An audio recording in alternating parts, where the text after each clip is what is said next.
Let's get going then. So, hi Ben, great to see you again. I think we last met back in the Worlds in Portugal. So lots of exciting stuff going in your world. So yeah, happy New Year and welcome to Conversation with Positive Flow. Yeah, happy New Year to you, and awesome to be here. It's, what I'd like to do, Ben, is just explore a few things. This is the first of a series of interviews with manufacturers from the different manufacturers around the world. Just try and understand initially, how did you guys get into the making of coastal rowing boats, and what initiated that from your point of view? Well, I guess there's a long story there and a short story there. So we'll give you the one in between. I mean, I got into designing boats as a rower, so my first love was always the ocean first. Getting out on the ocean, was my second thing. Okay, I love the ocean. How do I get out there? And then, just as a small little kid, the easiest way to get out there was a little rowing dinghy in the backyard. And so in that way I completely fell in love with rowing. And I've always been sort of a extreme side of things sport guy. Love big surf, I love mountain biking, these kind of things. So what I fell in love with immediately in rowing was just being in waves, and just getting out, spring, summer, fall, winter, regardless, chasing waves, finding waves, pushing my limit in the boats in that respect. And that, I mean, this was, when I was a kid, like way before anybody in the US was really doing any of the coastal rowing outside of lifeguard stuff, And so with that, there were not a lot of boats available. There were the surf boats that the lifeguards were rowing, which are awesome in a very narrow sort of category of running the surf, but they're giant. You don't want to actually row the boats for any distance, right? And then on the other end of the spectrum, there are things like the Alden Ocean shells, the Moss shells. The Moss particular, they're really fast, they're beautifully rowing boats. But I couldn't bring them through really heavy surf. Right. And so for me, it was just like, okay, there's not a boat available that I want to row. Okay. And so better start designing. And so I gave myself, a crash course in design and just started experimenting, building, testing, rowing, chopping it up, building, testing, rowing, chopping it up. And just over time, just started coming into really, really great boats. And I was like, all right, this is what I want to row. This is an awesome boat. I love this. It's fast. It's seaworthy. I can do all the extreme rowing that I want to do. I can head out to islands. I can take multi-day expeditions. The work. So that's what got me into designing in the first place was rowing, and I guess you could call it a certain level of selfishness. I just wanted a better boat for my own self. Yeah. And then, so you've done a lot of prototyping, and I think I've seen shots from over the years of you taking that and you've really made it cool actually to go out in the surf, which is a fantastic thing. And so you've got to a point now where you've taken that prototyping, if you like, and you've gone to the next stage now with a production model. So is that what's your sort of target rower? Because if you've got quite a big thing there, you've talked about the touring, you've talked about the waves. Does the boat, is it trying to fix the whole thing, or is it particularly targeted at particular markets, say? So this first boat we're putting out is really kind of big picture. And that big picture comes from just what I was talking about, my own particular background in rowing, in coastal rowing in particular, and the whole works of it, from chasing surf, getting to big waves, going to get extreme style, going on long expeditions, but also racing. I mean, I just love racing, and so that's where I think the international class that FISA has put up for coastal rowing is just, it's phenomenal. And that's why we built the boat to those specs, to satisfy the racing, bug that is just such a community and such a rush. But this boat in particular, it's broad spectrum. So we design it to be really good in waves. And so that if you're new to coastal rowing, the handling is really intuitive. And it really encourages you to push your perspective of rowing a little bit further. And so, it is a race boat, yes. And so the advanced elite athletes are gonna, enjoy the boat, But at the other end of the spectrum, we really want, people who are new to rowing or new to coastal rowing. So even if they're flat water rowers and have tons of rowing experience, people who are new to coastal rowing, to have a boat that is just like, wow, this thing handles like an extension of my body. I feel safe, I feel comfortable, I feel in control, and I feel the fun of being out here in big water, like, ear to ear smiling, like, wow, I never thought I could do that. It's great when you see you get into the zone and then you get onto the water. I can see the Cogston, you just light up, your smile gets bigger and you're just there. You get more animated, which is great to see. Every time we talk, it's the same thing. It's a so you've got this boat then that is it fits a wide spectrum, as you said.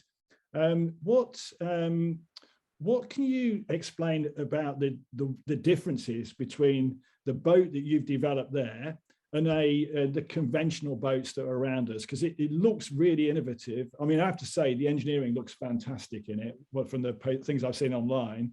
But what would you say are the key features? I mean, not the whole thing, because that'll probably take all evening, but what are the key aspects that you built in that you think are really differentiators, say? Well, I guess the first thing we did was we took out the very wide transom. We brought it to a tapered stern. And the reason for that was to get a better performance through choppier waters, right? And so, the idea of going into the waves, going side to the waves, and going down to the waves. We wanted a transom that would keep an efficient profile, no matter how much the boat is bouncing up and down, and also through that wide weight spectrum. So you can get a lightweight rower, you get an ultra heavyweight rower. And with the transom sterns, I mean, they can be designed amazing. There's a lot of great boats out there, but you get somebody who's heavier than, say, the design spec, and that transom gets really low in water and drags a good bit. When you're pounding into those really short, choppy waves, you'll see that transom just pick up a lot of wetted surface area. Absolutely. And so we wanted to create a little bit more efficiency there. And then, of course, we had to design, the balance of the spectrum fore and aft, so it would surf just as well as a transom stern boat there too. So we really thought about, because of my experience in really rough water, we thought about the boat as a whole, from hull to deck, and figuring that in coastal boats, at any point, the entire boat can be submerged, and so we designed the entire boat from deck down to the keel, so to speak, to be efficiently moving through the water. And that's where we get the reverse bow to, cut through the smaller waves. But then after that, we have this tons of flare and really full forward section up in the bow. And so then that adds lift to counter any piercing that the reverse bow gets. So we get this combination of piercing for small waves, lift for big waves. Overall, tons of flare. So you'll actually look at our boat and it's a little bit wider overall than some of the other boats on the deck, while maintaining a similar width on the water. So that just gives us a little bit extra buoyancy when you're leaning and when you're really surfing down the steep waves, so we don't submerge the boat.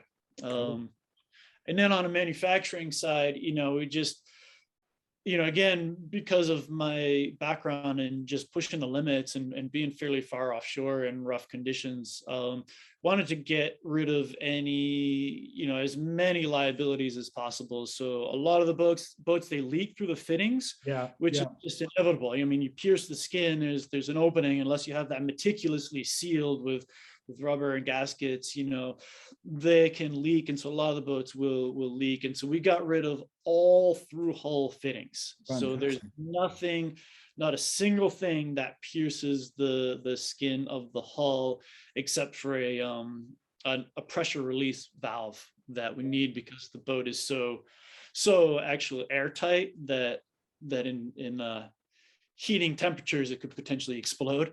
So we had to add a release valve in the hull, but otherwise there's not a single thing that penetrates the skin.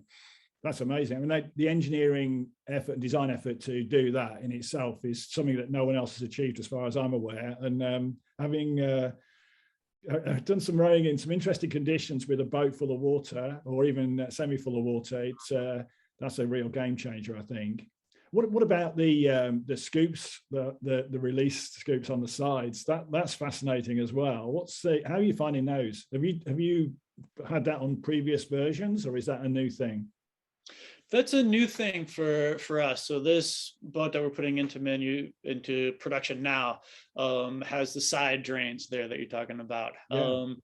And what I've done on other boats is with a tapered stern, just cut the stern down really low and had a drain over the stern. But we wanted to have a little more buoyancy Yeah. out back. So we wanted to have a higher stern deck. Yeah. So we needed the water to go somewhere. And so we just diverted it out the sides. And so that's what created the side drain kind of scupper area, and they work actually way better than we thought. We knew they would work because the physics of it is really simple. It's just like the small slope that the water will rise and out it goes. Our concern was water coming in them. Yeah. So we really, designed them to get the water to flow past, and just subtle curvatures of them. So if any water does slop in, it's encouraged to actually roll its way back out before entering the boat. So they work really, really well. And you can see that in heavy waves. If it does sink enough to get those scuppers over, the water will rush directly past, kind of like those Venturi drains, or those drains they use in the bottom of surf skis. They open up in the bottom, and at a certain speed, the water just rushes past rather than bubbling up and in. Fantastic. So what about in terms of you're just going to production now? How many boats have you built so far, and what are the plans for getting them on the circuit? Because I guess we're all intrigued to see how they perform, and even more intrigued to have a go ourselves in one, to be honest. Yeah, so we've built, we did a couple of prototypes, and we've got right now 2 pre-production boats that we've built, and 3 production boats. We've built our first 2 are just getting outfitted now. Our first boat will be launched next week. First production boat next week. Another week after that, boat number 2 is going out. And so we've got a lineup of about 20 pre-orders to fill. So we're starting to kind of chip away at that at this point. Are they mainly US customers, or are they going out around the world? Right now, mostly US. We do have one going to Hong Kong, which is pretty exciting. Really exciting. This is going to this wonderful woman, Isa, who's right up our alley. She's getting out there in all kinds of weather, and she's practicing her capsizes and rolls and everything. So she wants a boat that she can really, hammer hard out in the big waters of Hong Kong. Yeah, a lot of New England, which is where we're based, so that we're going to have a really nice local contingent. And then they're going from Maine out to California, so hitting all the coasts here. Cool. And what about, do you think we'll see any in Europe, maybe at the Worlds in Saundersfoot? Would you think we'll get one over there?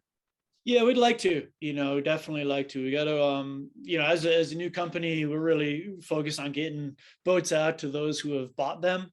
But we do hope that we'll be able to get a hull over to England there next year.